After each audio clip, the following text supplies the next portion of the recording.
Hello everybody and welcome to our first lecture of the English language course. Today we are going to introduce this course and we talk about words, sentences and clauses. So this first lecture is basically going to talk about the alphabet, words, clauses and sentences. Let's start with the English alphabet. Of course, most of you are familiar with the alphabet, and we have two cases of writing the alphabet: A, B, C, D, etc. And those can be written in two different ways, either the uppercase or the lowercase, as you can see on this screen. Now, moving to the basics of English and starting from a simple word or a simple clause. Phrases and clauses. What is the difference between a phrase and a clause in English? A phrase is a collection of words that may have nouns, adjectives, prepositions, verbs, etc., but it does not have a subject doing a verb. So if we have a phrase, it is not a sentence. We could not have a subject and a verb. It is not a complete sentence. An example of a phrase in English is something like the boys, which is a noun phrase, played football. Played football, also this is a phrase, but this is a verb phrase because it starts with a verb. Then we have in the park, which is a prepositional phrase. So we could have more than one type of phrases in English. Those phrases are different from sentences. They are not full sentences. They are part of the sentence. They can be nouns, they can be adjectives, they can be verbs, they can be prepositions, but they are not like a sentence. They do not consist of a subject and a verb. They do not give us a complete thought. It is just either a noun or a verb or an adjective or a preposition. So when I say a phrase, it doesn't mean that we have subject and verb. It is only one part of the sentence. So sentences can be divided into phrases. Clauses are exactly the opposite, where we have full meaning or full complete idea. Each clause in English has only one main verb. Let's look at this example. Sally speaks English and Nadia studies French. In this example, we have two clauses. Sally speak English. We have a full meaning of the first part because we have subject, we have verb, and we have object. So we are going to call this a clause. So we have a clause in here and another one in here. Why we consider them clauses but not verbs? Simply because we have a subject, verb, and object. Subject, verb, and object. So those are clauses. They are not actually phrases. A phrase does not have a subject or a verb.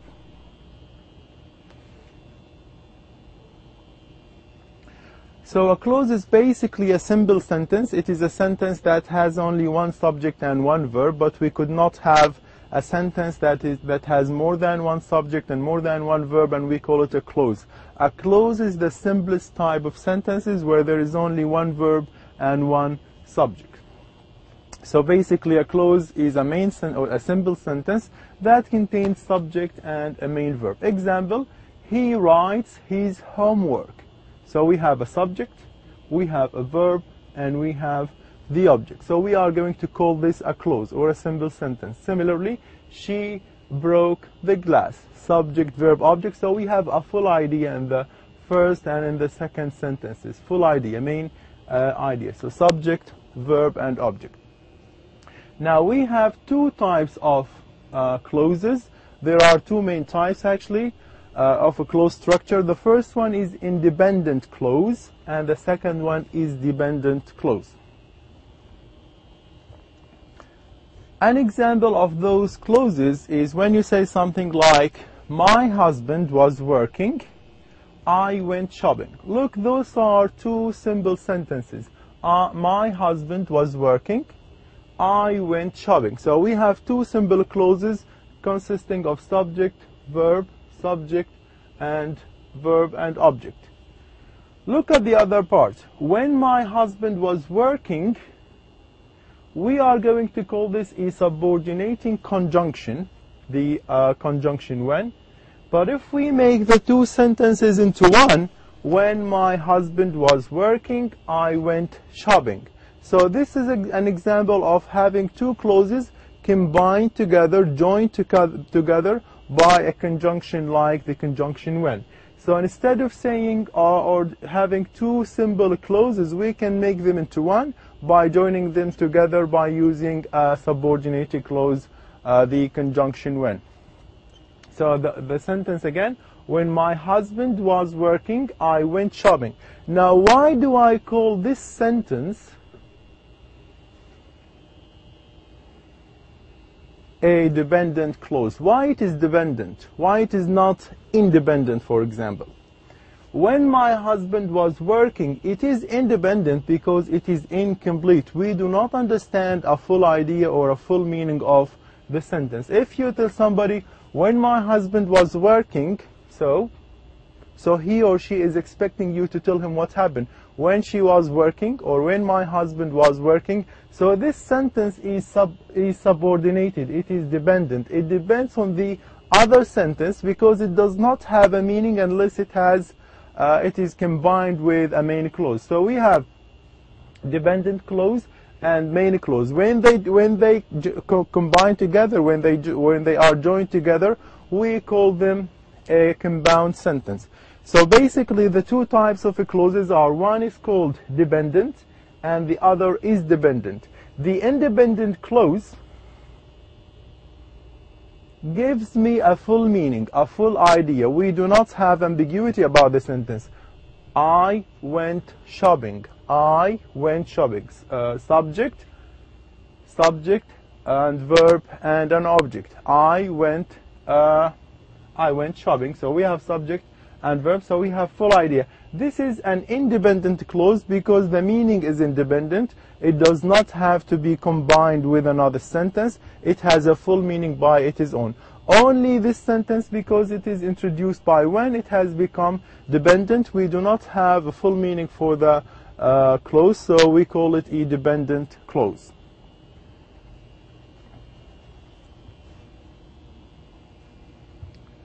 The second point we need to introduce is to have subject and object pronouns. Subject and object pronouns.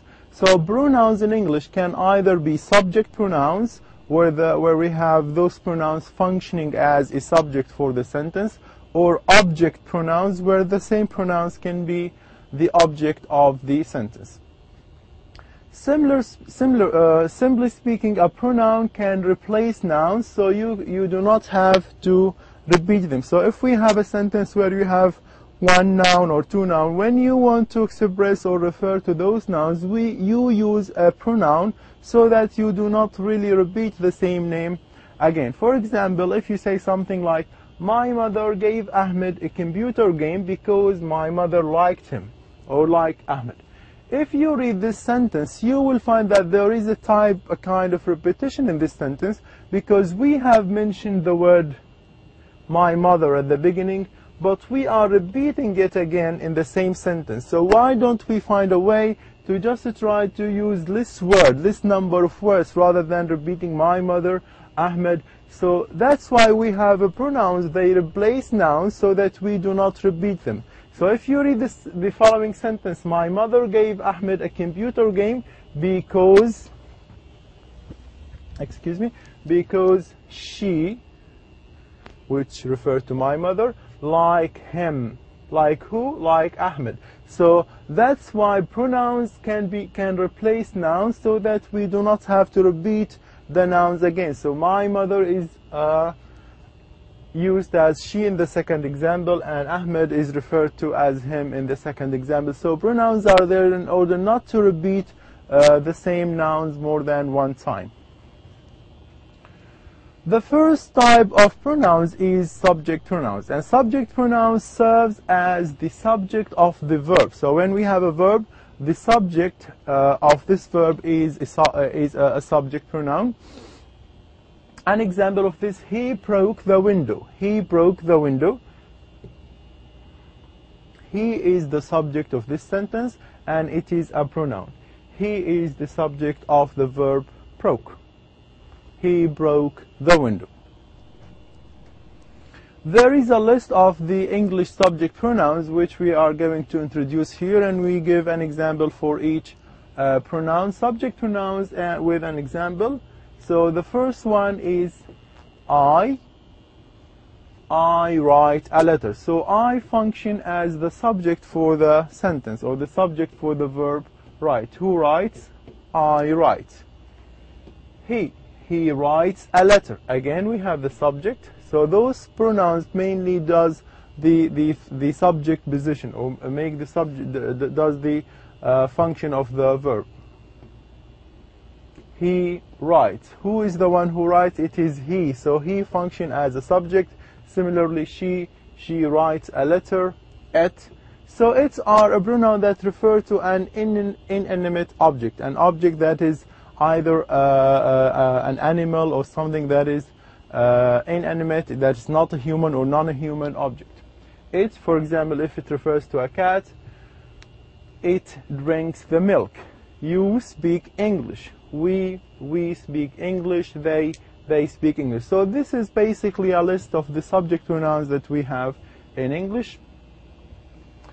The other type of pronouns is object pronouns. And object pronouns are the ones that function as the object of the sentence. An object pronoun receives the action of the verb. The boy broke the window. Look at this sentence. We have a subject, we have a verb, and we have an object. So the doer of the action is the subject. Then we have a verb, and we have an object for this sentence. So the boy broke the window. If we want to replace the object by a pronoun, the boy broke it. The boy broke it. So this pronoun it is basically a replacement for the full noun the window. So the boy broke it. So we have pronouns that can function as subject and pronouns that function as an object, etc. She cleaned my clothes. She cleaned my clothes. So my clothes in this sentence again is an object. Now try to replace it by a suitable pronoun. She cleaned them. She cleaned them. So again we have an object here, but this object is an object pronoun. Again, this is a noun also functioning as an object for the verb clean. She cleaned my clothes. What did she clean? She cleaned my clothes. So my clothes is the object for this sentence. And if you want to replace it by a pronoun, you use the object pronoun them. Again, we have a list of the English pronouns. Me, him, her, it, you, us, and them. You will notice that some of the object pronouns have the same shape or the same form of the subject pronoun. She sent me a letter.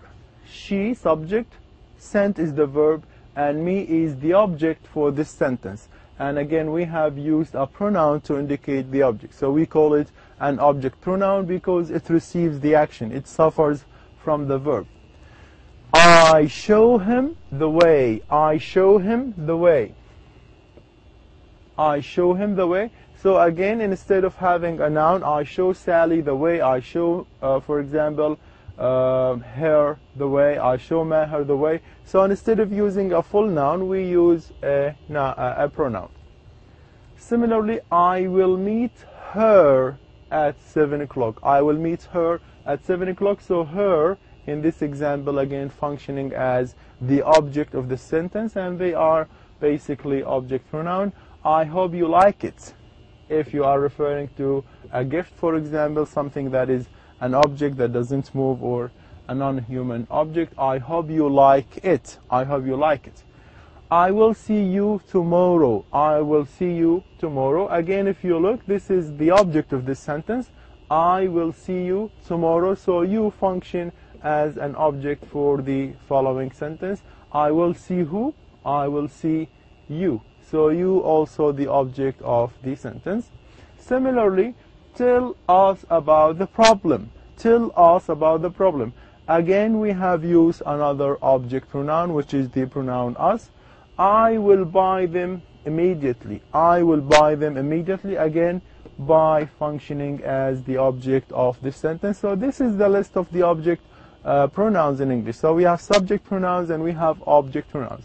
we need to pay attention that some of those pronouns function have the same subject and the object form. So basically the pronoun it and the pronoun you are the same whether in the subject case or in the object case. So if I say it drinks milk, if I'm referring to my cat, I say it drinks milk. So it refers to a subject pronoun. But the same pronoun can function as a subject if you say something like I like it.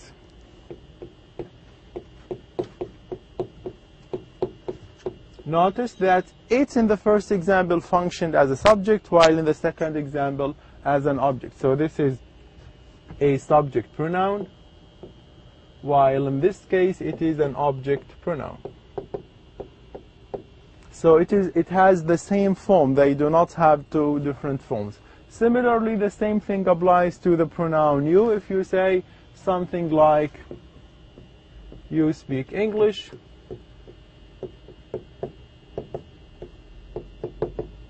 where the doer of the action is the pronoun you, it functions as a subject, but again the same pronoun can be an object for a different sentence. If you say I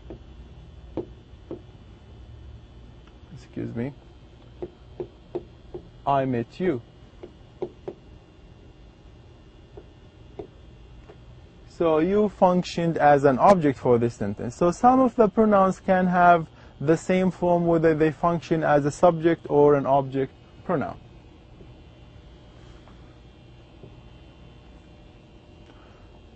The following point we need to discuss is definite and indefinite articles.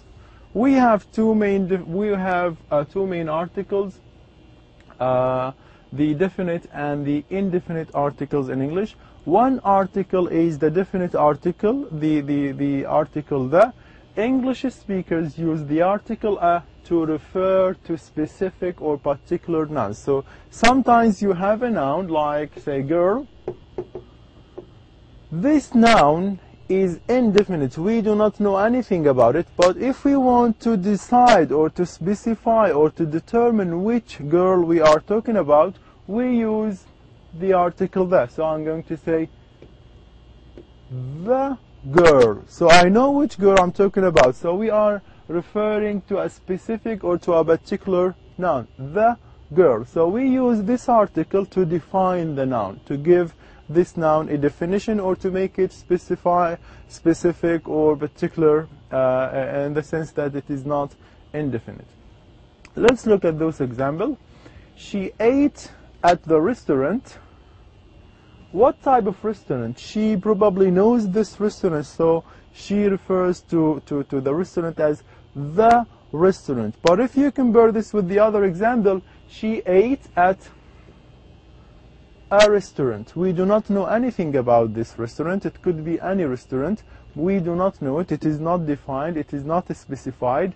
It is not a particular restaurant. It is any restaurant. So the particle the help us to refer to things that are specific or that they are particular. We know them. We know them before. They are definite for us, and they are specific and particular.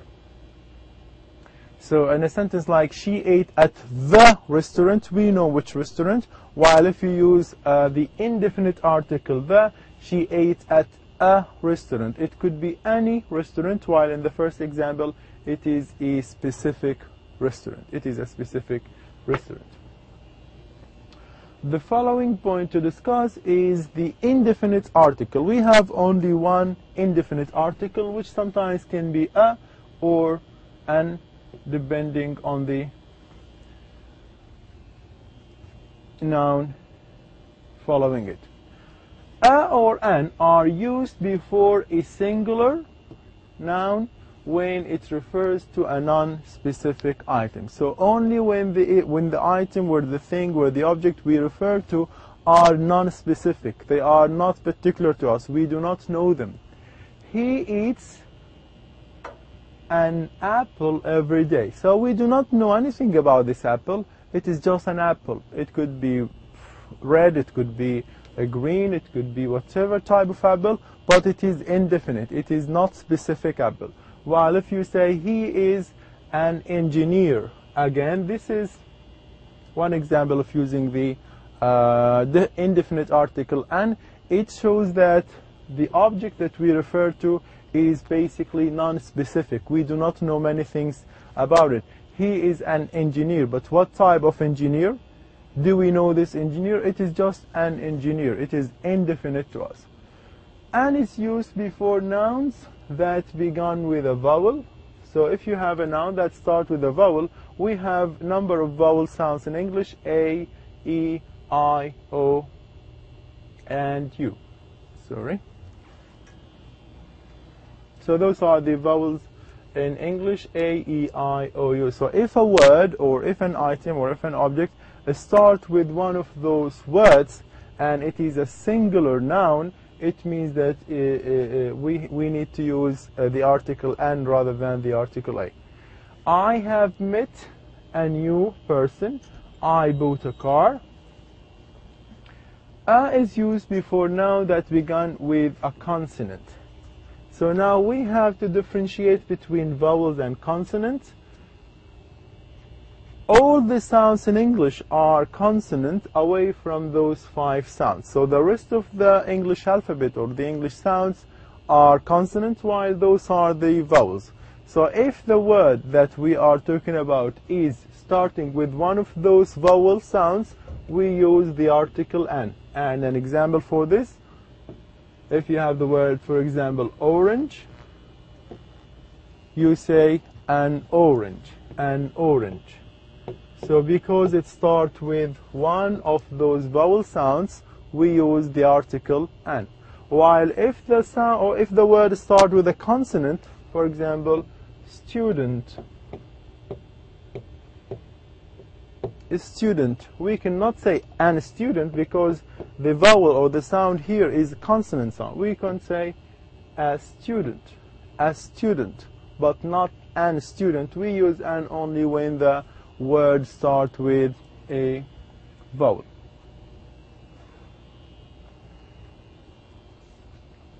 Okay.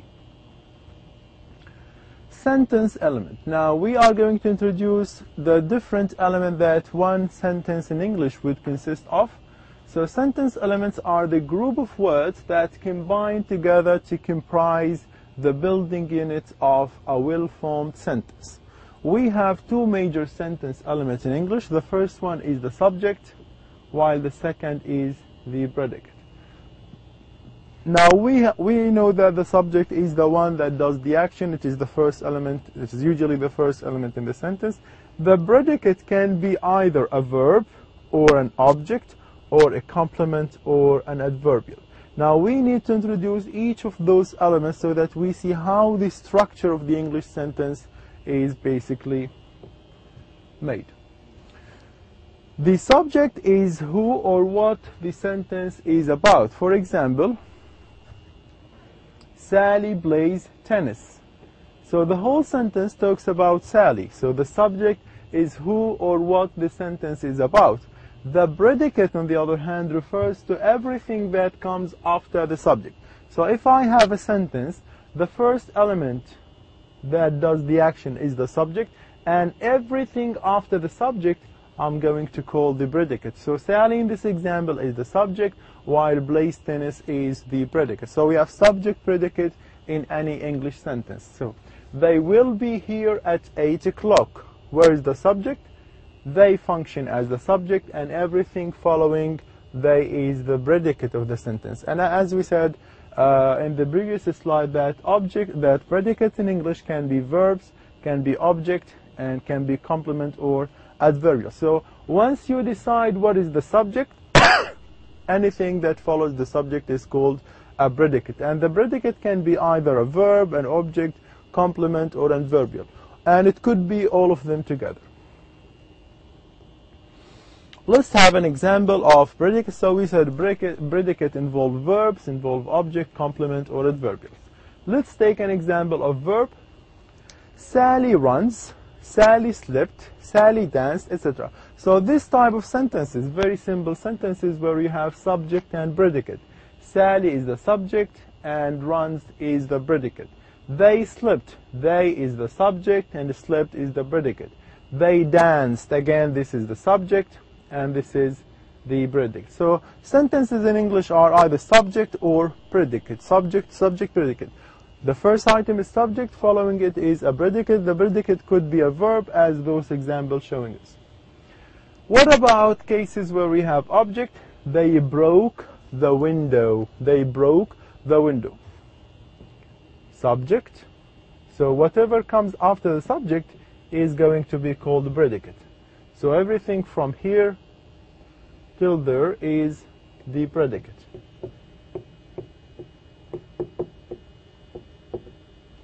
They broke the window. Broke is the verb and the window is the object.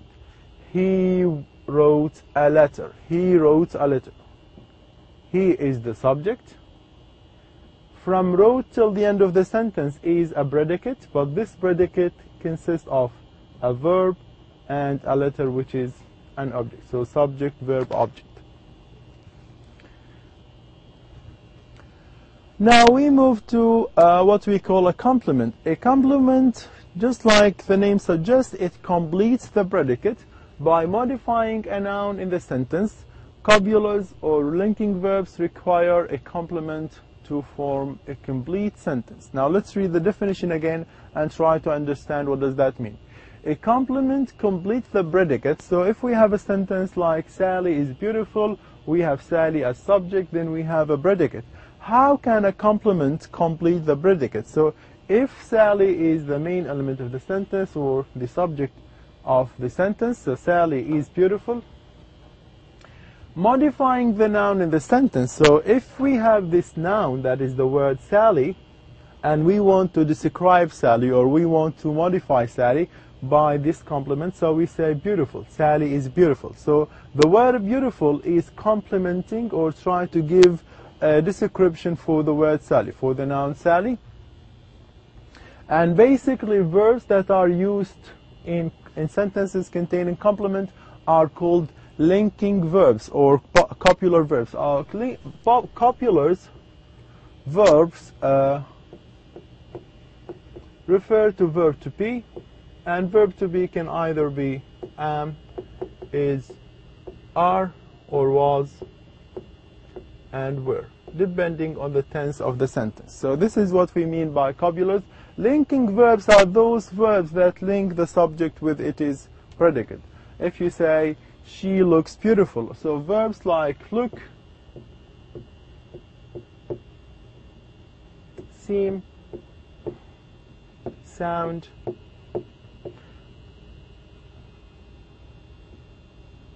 look, seem, and sound, and those are types of verbs that we call linking verbs. They link the subject with the predicate. An example of this, if you say something like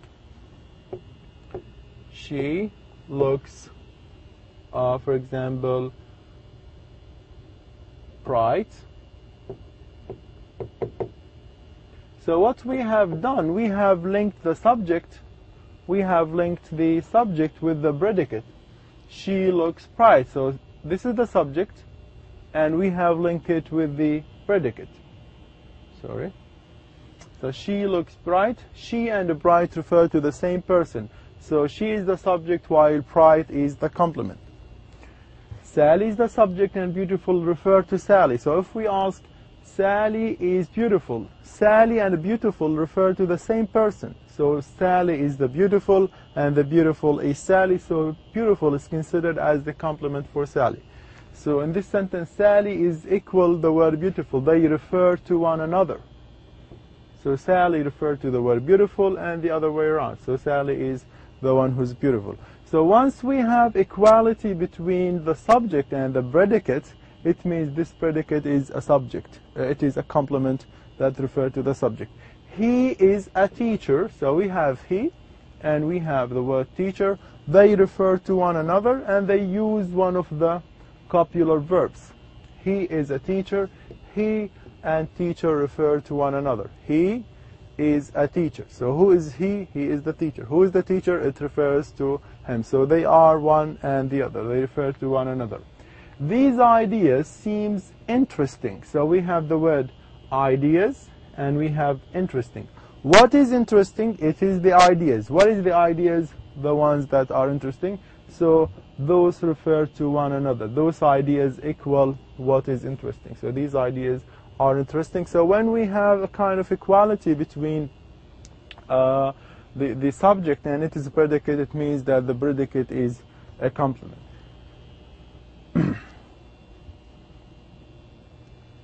Let's move to the second point, where we have what we call adverbials. Any word or a group of words that acts as an adverb within a sentence. So what do we mean by adverbial? An adverbial is a word that what we have in mind is the word adverb, that usually verbs are modified by adverbs. But it is not always the case that the adverb modifies the verb. If you look at this sentence, he had lunch in the house. They will meet at 3 o'clock. We have here a prepositional phrase, in the house, and we have the other prepositional phrase which is at 3 o'clock. So both of those are prepositional phrases.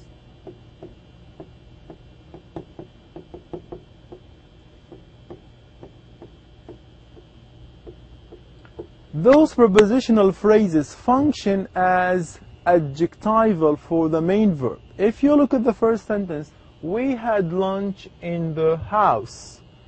The prepositional phrase in the house tells me more about having lunch. If you read the sentence just until this point and you say he had lunch, so we do not know more information about the action. But if you tell me he had lunch in the house, so by using this prepositional phrase we know something more about the verb. So the prepositional phrase function as an adjectival for the verb. It basically gives more information about the verb. They will meet at 3 o'clock. So again, they will meet. We do not know many things about their meeting. They will meet. Then we have a full stop here. So what time they will meet? They will meet at 3 o'clock. So again, this prepositional phrase told me something about the verb of meeting. So it functions as an adverbial for the verb. It modifies the verb, and that's why they are prepositional phrases, but they function as adverbials. They function as an adverb for the verb. So basically a sentence can have more than one element. Those elements are subject and predicate. The predicate can be either a verb or an object or a complement or an adverbial. Those examples shows that if we have prepositional phrases, they can function as an adverbial for the verbs. And the first example shows he had lunch where in the house. So we know more about having lunch by having this prepositional phrase, and that's why we say this preposition function as an adverbial. It does the same job of an adverb. They will meet at 3 o'clock. So if we read the sentence just until here,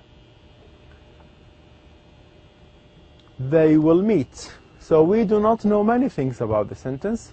They will meet, but where, what time, in which place, we do not know. But if you tell me at 3 o'clock, you have provided me with more information, which is this prepositional phrase. So the prepositional phrase basically modifies the main verb. They will meet at 3 o'clock. So at the verb will meet has been modified by a preposition. So we are going to call this a prepositional phrase. And this prepositional phrase function as an adverbial in the sentence. This will bring us to the end of the first lecture. Thank you very much. Hopefully with the next lecture we are going to introduce tenses in English. Thank you very much.